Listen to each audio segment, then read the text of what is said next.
Will you take the note, Hans? That and let us know where you want to stick it. What can I ask you? Do not put that at the front.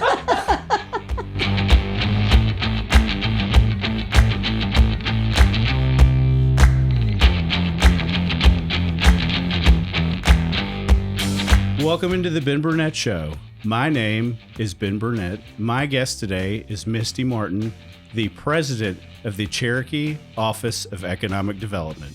Misti, welcome in. Thank you. Glad to be here. So I have 1,000,001 questions for you. But before we get there, I would like you to tell my listeners who you are, where you grew up, where you went to school. Start at the top, leave nothing out. All right. Go for it. Well, I grew up about 25 minutes from here in East Cherokee, and I'm a true native of Cherokee County. I was born in Canton at the R.T. Jones Hospital, which is what it was before Northside Hospital, Cherokee. And both of my parents are from Cherokee, and I went to Cherokee High School. My senior year of high school, I got the opportunity to work for the Cherokee Chamber and Development Authority as a work exit student. So I spent half days there, which opened the door to me to this world of chamber and economic development work. So after high school, I went to the University of Georgia. Will you wolf for us now that you're a national champion again? You really want me to? Well, it doesn't matter. Go ahead. If I went to the University of Georgia, I'd be wolfing. Go Dogs. Yeah, I didn't sleep for 2 nights after that. That's great. But yeah, I graduated from Georgia. I worked for the Carl Vinson Institute of Government while I was in school at Georgia in governmental training. So that was cool to stay in touch with folks from Cherokee, whether it was commissioners, mayors, tax assessor, tax commissioner, and then meeting people from all over the state as they received training there in Athens. So that was fun. And while I was a senior there, the chamber, of course, had been growing, and they decided to hire a full-time economic developer. And back then, the chamber CEO was over the chamber and the development authority. So I was his right-hand man on the economic development side after college. So did that for 3 years, and then got the opportunity to go to Covington in Newton County to be their CEO. I-20. Yep. I know it well. I grew up in Gwinnett, so it's about between here and there. It's not quite halfway, but almost. Right. I've played a lot of tennis over in Covington. So I have one of the things that I really like to do is I like to ask questions because they profile, because I won't say the vast majority of my listeners, but a disproportionate amount of them are from all over the country, and they like local government. And so while issues and things like that change based on where you live, there are some tenets that are the same everywhere you go. You said a word called the Development Authority. What is that, and what did that do then? And what were some of those early projects where you were like, this is my calling in life?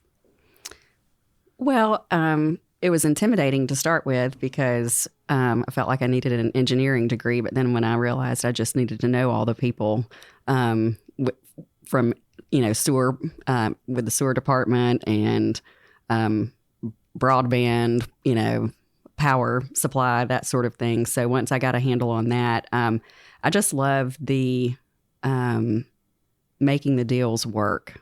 And, the Development Authority is such a great conduit for that. So what does it do? What is the Development Authority in Cherokee County? Which I don't, you clearly don't sit on the board, but you have talk about it, because one of my previous guests this season, who I know you know, is Lamar Wakefield, who was very, very intimately involved in the Atlanta Braves deal. And he unpacked the whole thing. And just so y'all know, it's gold, because very few people have actually told the story about how the Braves deal came about in their own words, because it was political or whatever. But he was like, hey, man, I was all in. We were bringing the Braves. Like, that was fine. But talk about what the Development Authority does and what you look for in out of your out of your office, out of that board. Do you look for business people? Is it, what are the different things that you guys utilize to lure people to, I'd say, the county? Well, a lot of people don't even know what a development authority does. So it's a quasi-government authority. We actually have two that we manage under the Cherokee Office of Economic Development umbrella. So we have a constitutional authority that has representatives from each of the cities and two at-large members. And then we have a statutory authority that was created in the 80s that has 9 members that are appointed by the county commissioners. And then I also manage our nonprofit, Cherokee by Choice, Inc. So, but the economic development authorities, they have different tools in their toolbox. So when you hear of a company being recruited to an area in Georgia, more than likely a development authority was involved. So if there's any tax phase-ins or abatements that were done, those are always, through the development authority. There's also financing that's possible through industrial revenue bonds. So we just utilize those tools in the toolbox to try to get companies into our area and also to expand. When I look, and we sit in Alpharetta, for those of you who don't know, today, but there are two large, what I would say are like large, good-sized known North Georgia cities in Woodstock and Canton. How do you mitigate, and being somebody who works with the county, like they're partners and you need them because they're your economic centers, but how do you work in tandem with their vision and also figure out how to, whether you're hands-on or whether you're hands-off? I know that it is probably significantly less political than the relationship the elected officials and the development authorities have in Fulton County versus the cities. But I also know that there's a balance. And how do you vision cast with your cities? And where are those economic centers that you guys are really concentrating on bringing, your 6-figure jobs and trying to get people to, not leave for Atlanta or Alpharetta in the day? And then we'll get into a conversation about office space. Okay. Well, we represent the community as a whole. So we do work in tandem with all of the cities. And if they have an economic development director, then we work very closely with him or her. So we want to be, we're that first point of contact. And so if it's somebody that's interested in a downtown location, then we may, that wants a historic building, then we may pitch, something in Canton. So, the project drives where we direct it in the community. I want it to be in Cherokee County. And I want that for you too. Hans will tell you, we're greater good people. If you guys got Amazon to come bring 50,000 jobs, we would be pumped. Well, I appreciate that. But so, it's no different than you talk to someone who works for the Georgia Department of Economic Development, and, they want to make sure that something locates in Georgia.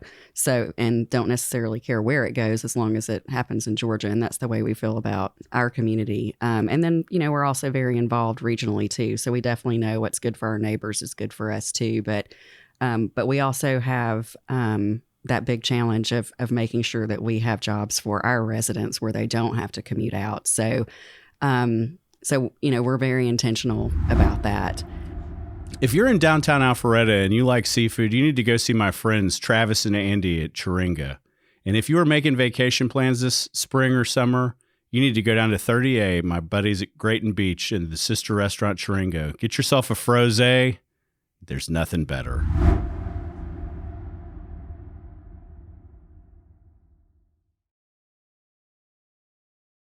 I want to ask you about COVID, which is, it's a blessing and a curse. What I would say, one of the interesting things that I've learned is that Cherokee County's special purpose local option sales tax revenues have never been higher.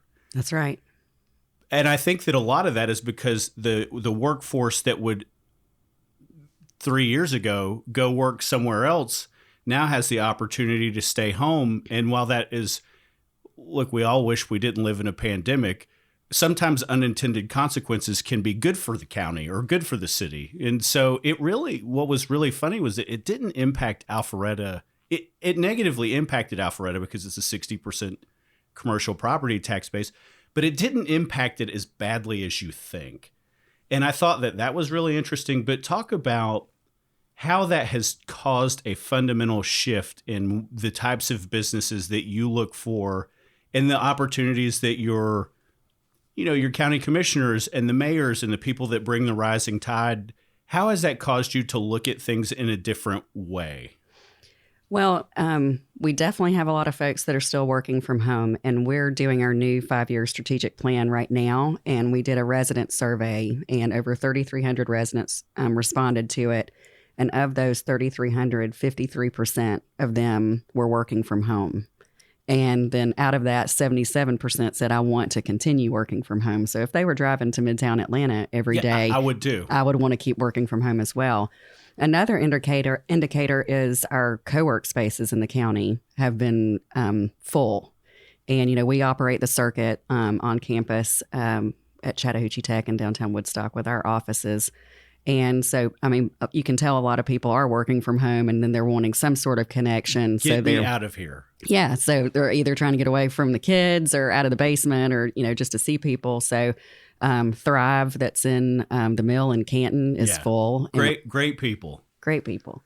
The Innovation Spot that's also in Woodstock. The Oak House is doing well in downtown Canton. And then the circuit, we had a hard time during the shutdown and after. We lost a lot of our members, but that's all come back. And the coffee shop, we have a new coffee shop in there. So those are all indicators about what's going on in the community. So I get asked questions as, a guy who sat in elected office that was pretty business friendly from the commercial real estate people. And their opinion is that commercial office space will come back. And whether or not that is true, I would not pretend to know. I think it does in some way, shape, or form. Like, I think people are you're starting to feel it. Like, people are tired of, they want to have the human interaction like you alluded to. And I do think that it'll be different. And I think that it will be not necessarily like a 5-day thing, but like the hybrid, because it is important. Like, you love to see your people. Mm-hmm. But do you think do you think two things? Do you think that are you as an organization betting on that coming back, or are you still going to have the wait and see approach and you're just going to do other things and invest in internet access and your commercial corridors because people still go eat? Like, you don't want to build a county based on like great restaurants. They're great to have, but it's not, they're not the $250,000, $300,000 jobs that you like pray you get 4,000 of that fall out of the sky. Well, I think, for Cherokee and being, 30 miles plus outside of the city of Atlanta or downtown, with so many vacancies in Atlanta, I think, it's going to be hard for us to recruit a developer to come in and build just, office buildings. So I think you're going to see them as part of mixed use development, similar to the mill on Etowah. It's beautiful. Yeah, where you have you have some retail, you have some smaller office. That was Penn Hodge. What is it, Penn? Yep. Yeah, he's a neighbor of ours. Yeah, Penn Hodge and Grant Schmelk. They've done a fabulous job, and they're full. And they're even changing areas that they didn't think would be offices into offices. So I think they're a good indicator of what can happen, especially in the downtown areas. And then there is an office building that's part of the mixed use plan on the former Ace Hardware site that the city of Woodstock owns. And so I think that that's going to be great for downtown Woodstock. So definitely hoping that the boutique hotel, the office building, and some of those other commercial spaces do really well on that. And I think that it will. And so I think we just have to prove ourselves in that office market. And then if we can recruit, there's so many people that are CEOs or managers of companies that have historically driven outside the county that want to live in downtown Woodstock, or they want to live out in East Cherokee on acreage. And I think we're seeing those people say, why am I driving? Why don't I locate this?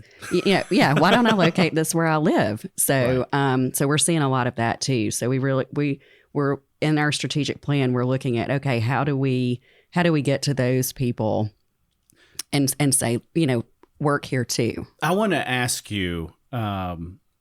So I go to Cherokee County. I wouldn't say regularly, frequently.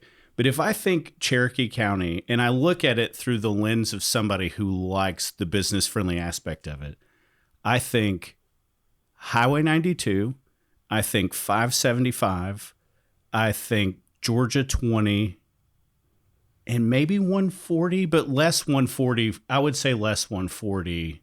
I have the bias, like I see it from Milton. So I know that it turns into more, it turns into a more commercial area. If you had to sit there and invest your resources, and you can't give me the answer of Woodstock or Canton, if you had strategic plans or partnerships with your cities where you thought they were ripe for the next mixed use, and be that a business component, restaurants, condos, townhouses, multifamily, pick your one, where if I were looking to invest money, and I'm going to give you the chance to sell it, where are you? What are the 2 or 3 that you're really like banking on, that you guys are allocating resources to say, we really think that this is where our economy is going to grow? Because, and I'll turn it on the other side, it's not a secret that I would say that the biggest issue Cherokee County has from a tax digest perspective is that it's unbelievably residential. And that's not a bad thing, but I grew up in Gwinnett County,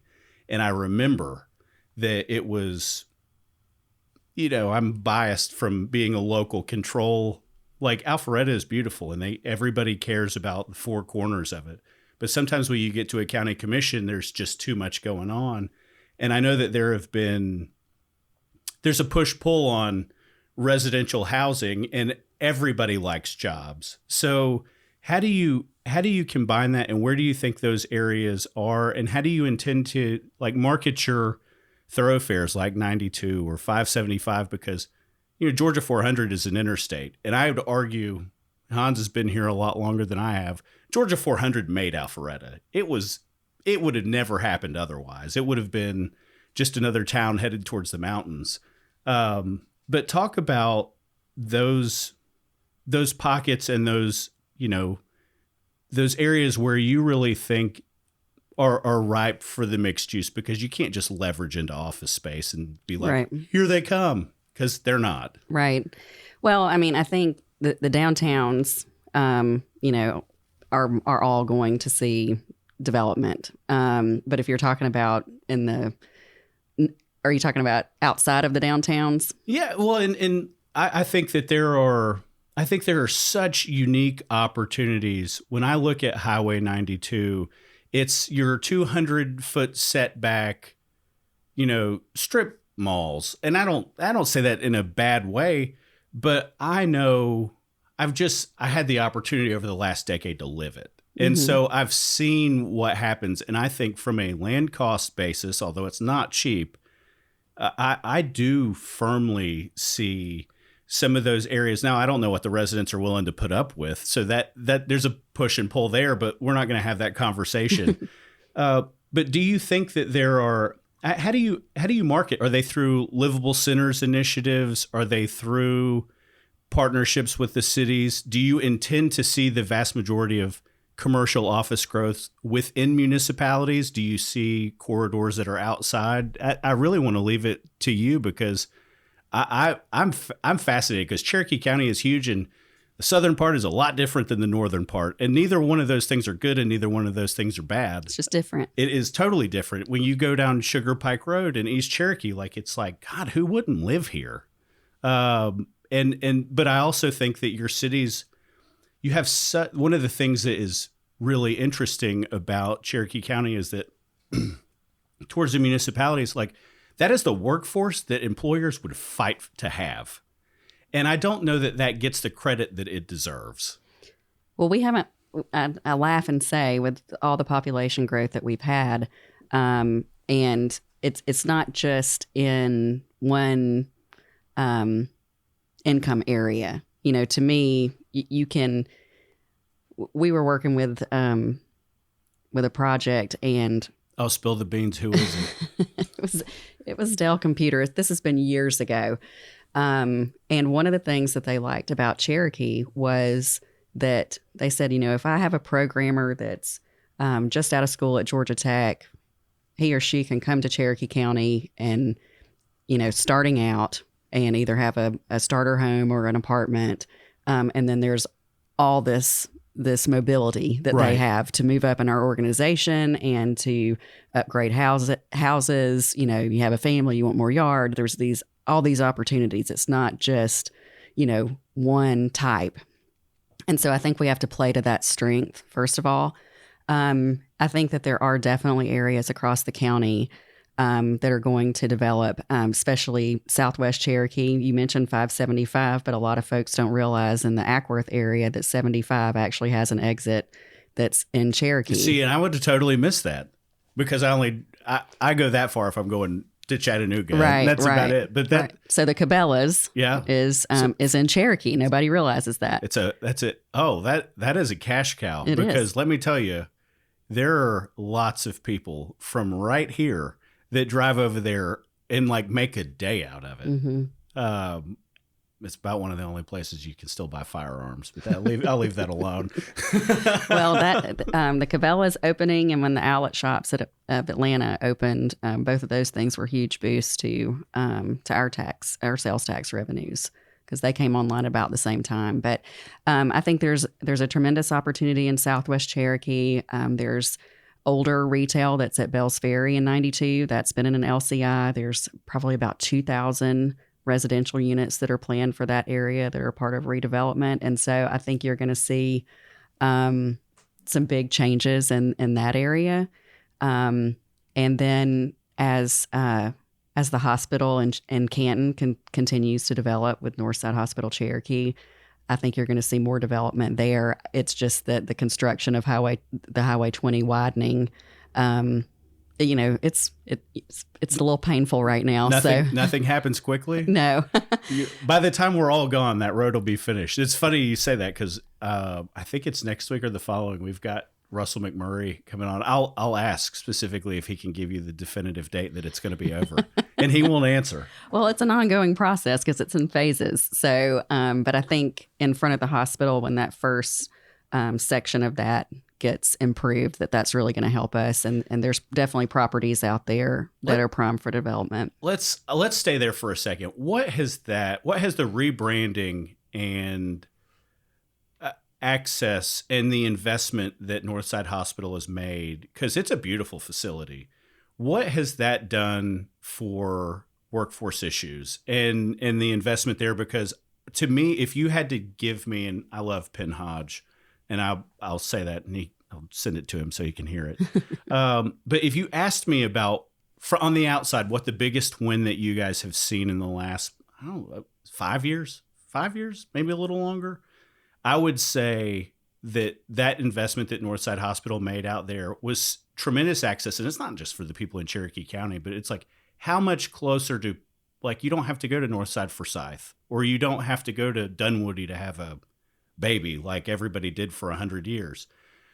What has that done for the overall workforce for medical professionals out there and things like that? Because it has to have been a huge driver for employment. It is a huge driver, and it's people don't think about the hospital as being an economic engine, but they're pay. The hospital doesn't pay taxes, property taxes, but everything around it does. So the medical office buildings, and so there's two different ways of looking at it. We think about it as a resident, you think about it from the service side of, I don't have to go inside the perimeter for any of this. If I, whether it's oncology or heart or whatever, I don't have to go inside the perimeter for anything anymore.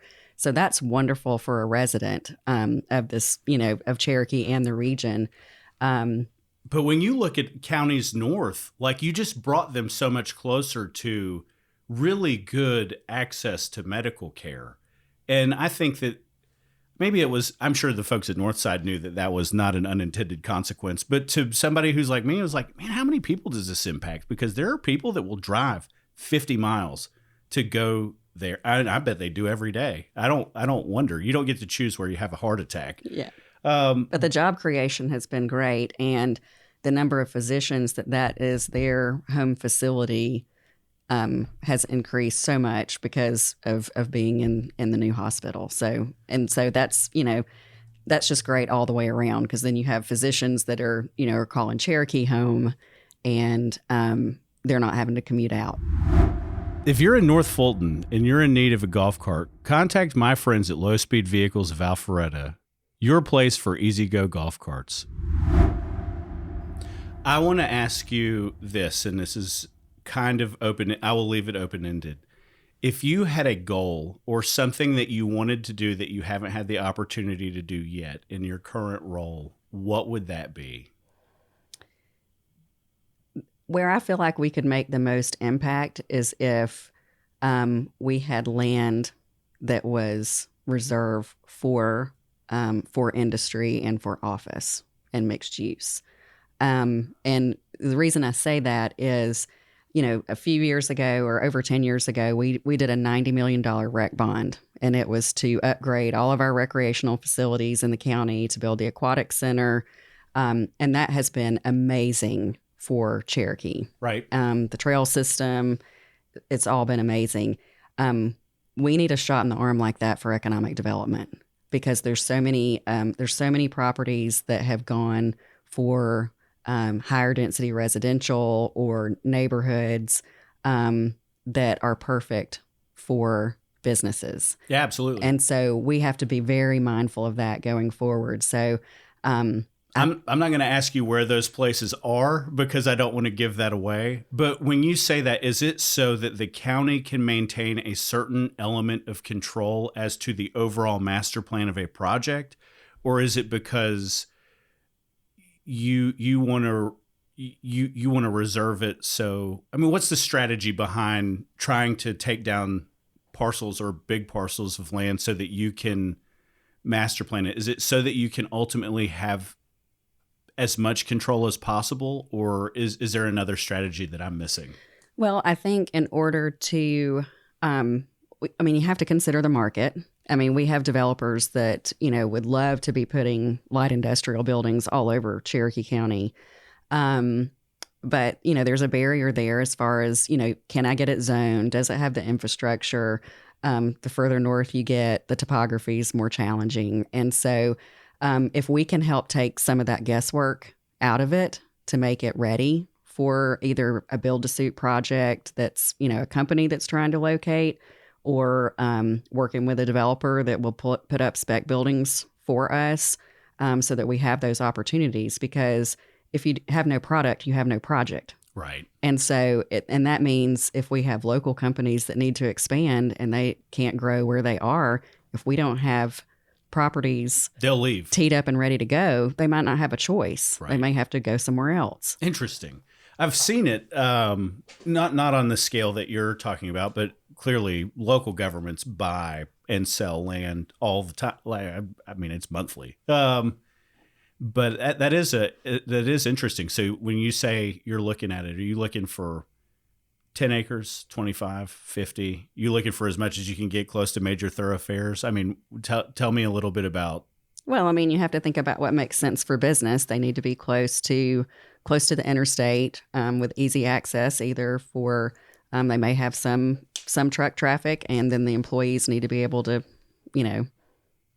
come and go. So, and you don't want to clog up all your arterial roads. Right. Yeah. You don't want to make the neighbors mad. Right. And we're not trying to create traffic. We're just trying to utilize, the infrastructure that we have. So, within 3 miles of the interstate on a major highway, and just make the most of all these interchanges that we have in Cherokee, that some have not developed yet, but making sure that it's not all residential or strip centers, that there's a mix of uses. And so you mentioned Alpharetta's tax base a few minutes ago, and, we don't want to be an all residential community, and we don't want to be a bedroom community. And, right now we are.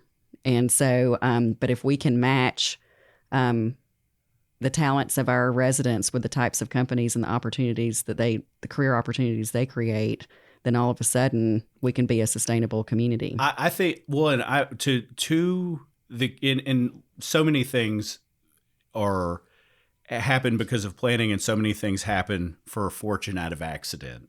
But I when I drive the roads there, I think the bones here are incredible for, when you look at the education demographics, when you look at the infrastructure that you already have today, the fact that you're sitting there marketing an economy that, has awesome interstate access. I definitely think it's a win. I don't think it's if. And I'm surprised there will be people that call you when they hear, especially the last question I asked about, what do you want to do that you haven't done? I think that everybody knows it.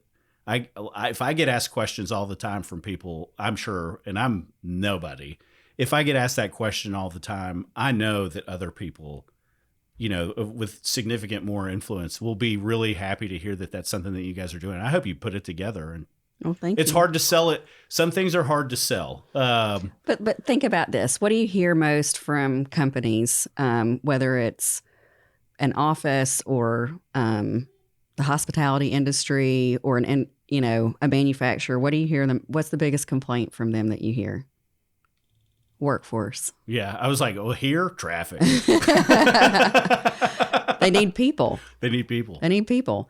And so in Cherokee, we have this great talent that's driving out of the county every day. And that they don't want to drive outside. They don't want to commute. No, well, and to your point, and Michael Caldwell, who is the now mayor of Woodstock, former legislator, will tell you who owns an application development company in downtown Woodstock. And he said, do you know that my biggest selling feature is that you can really not take a hit on your income and you can potentially drive 5 minutes and come work with us. Does that sound like fun? And he said, he's like, I get about everybody I want. And he is really, really intelligent and thoughtful. And he's kind of by himself with what he does because he didn't bring an ecosystem over here where he'd compete with 35 companies that did it. He took the people in his backyard and had a really good idea and has really leveraged that to make it work. And kudos to him. I mean, it's going to get more competitive because there's plenty of people that do. That's one of the success brings success is he builds a really, really nice place to live. He's going to realize that he might lose employees. Elaborate when you talk about workforce in Cherokee County. What do you mean with respect to the residents who live there and the projects that you guys undertake? When we're recruiting a project into Cherokee, workforce is always a number one issue, right? So when we tell them that 78% of our residents travel out of the county every day and what type of professionals and tech workers those are, they immediately say, oh, I can find my employees in Cherokee. And we've never lost a project because of our workforce. And let that sink in for a minute. So many people are trying to recruit residents to their area, trying to figure out this whole workforce issue. We've never lost a project because of our workforce. So I think that's pretty meaningful. It's a super neat testament to the people who live out there. And like if it is not the most intelligent county in the state of Georgia, and I say that with all the respect in the world to everybody everywhere else, it's very educated. It's extremely diverse from an educational perspective. It doesn't shock me that you actually say that, but I don't know that I've ever thought about it. Well, we're also trying to grow our own as we're trying to recruit. So we do a lot in the entrepreneurship space. And I mentioned the circuit earlier that's our co-work space. And you brought up Mayor Caldwell and his... I don't ever call anybody by their official title. Well, he and his partner, David Leggett, started Black Airplane, the web and app development company in the circuit, in our co-work space.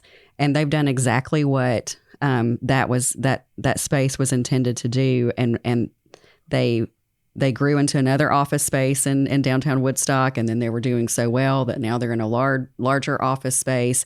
And that's what we try to do with these co-work spaces is let's get the companies started. Let's give them our resources through our mentorship program that's a partnership with MIT. And then from an economic development standpoint, let's find them square footage in our community so that they're growing. So, they went from 2 employees to now 30 employees. And that's, as people, you sit here at Appen Media and have sat here and grown a organization in Alpharetta and all over the place, from a handful to, where they have a bunch of staff writers. It's a huge, the growth from 2 to 3 is a huge deal. Growth from 2 to 30 is, sometimes that is a harder thing to do than take a company from 1,000 to 2,000. Right. Because you're still the backbone. And that's one of the things that I think really stands out as your advantages. As much as you want to get, ADP or Equifax or those types of people who come look, I almost think that it's such a strategic advantage to be able to hit for batting average, because there's always a place for you. If you lure a company to town that has 100 employees, like, that's a big deal. Those deals do not grow on trees. They don't grow on trees anywhere. And there's only a handful of companies in this country that can really just swing the stick and say, we're going to plop 2,500 people here. And I think that it is super well positioned. I think that co-working is, I lease space, my business, out of a co-working space here, and it's flexible. The resources are incredible. I think that has a lot to. I think that is a huge component. If I was investing money out there, that's the most flattering thing you can do is replicate somebody else's success. I would be the 6th co-working space out in Cherokee County in a heartbeat. Well, Misty, thank you for coming in. We're making a concentrated effort to really expand this out of the show and take different people in all avenues of public service from different places and really explain some of the concepts of what makes community. And I am very grateful that you took the time, because you are very, very respected in the economic development world, and for you to take an hour out of your day and come sit down with me means a lot. So thank you. Thank you for having me.